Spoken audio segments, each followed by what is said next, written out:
So the next 5 minutes, I'm going to talk on trusting God for divine healing. And I don't know if anyone's believing for healing in this place. I really hope that this is going to help you trust God for divine healing in your situation or in your family situation. And I personally have been believing for God's divine healing in my life.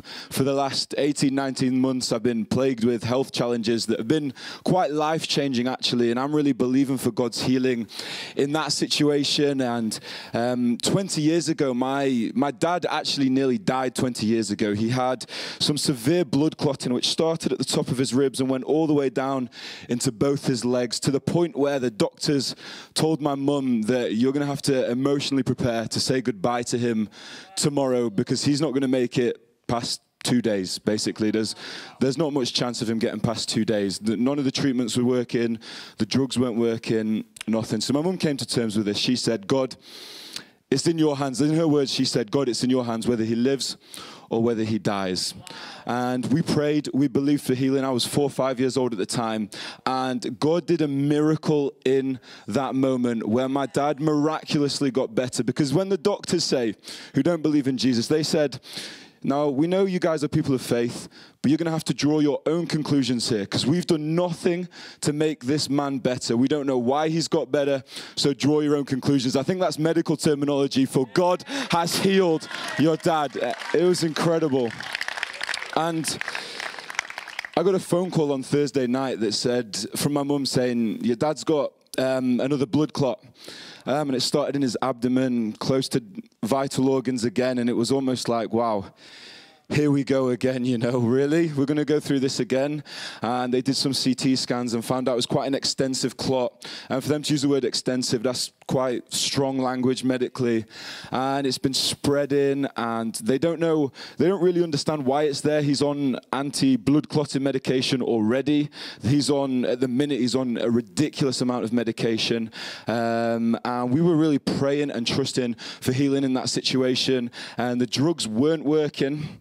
They tried to do a procedure where they pushed the blood clot out of the leg, so they went in the back of his knee, tried to push the blood clot through, but the blood's so clotted that it broke the catheter, and the catheter popped out, so they had to stop that. And then we were away at the Brotherhood weekend. It was the Saturday, and Pastor Roy got all the guys together to pray. There's a beautiful picture I've got on my phone, which I sent to my dad on WhatsApp. All the guys started to pray. And then the medication started to kick in, which it didn't 20 years ago, and I don't believe that's a coincidence. And my dad's by no means out of the woods yet. There's a lot of long-term things that we're thinking through. So how in the midst of that do you trust God for divine healing when everything's going wrong, when you're at the lowlands of doubt, when you're in the valley kind of despair, when you feel it, don't you? This isn't like something empty. There were tears shed. I was on my phone to my mother. We were crying together. But we cannot stay there, I don't think. I don't think we can stay there. And there's a verse in Thessalonians, 1 Thessalonians 5:18, that says to give thanks in all circumstances.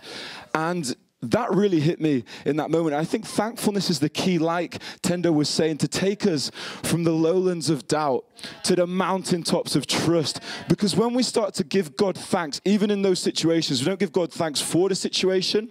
God's not orchestrated it, but God can use it.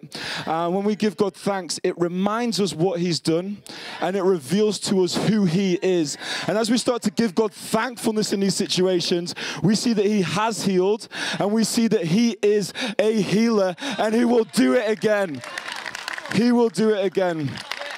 And I think these testimonies are so powerful, because these stories are so powerful of his healing, because if he's done it before, he can do it again. I want to encourage you, keep trusting, stay thankful, because thankfulness gets rid of the cloud. Because sometimes illness can cloud our thinking, and thankfulness can get rid of the cloud, because we've got stuff to be thankful for in here. I'm thankful that Jesus died on the cross and rose again from the dead. I'm thankful for my freedom. I'm thankful I've got clothes on my back. I'm thankful for this church.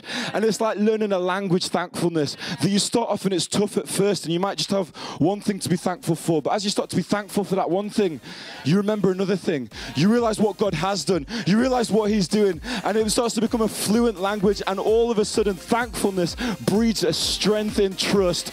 It corrodes doubt, and it is a prophetic declaration of what God is about to do. And I'm believing for healings and miracles in this place. That's my 5 minutes. Thank you very much.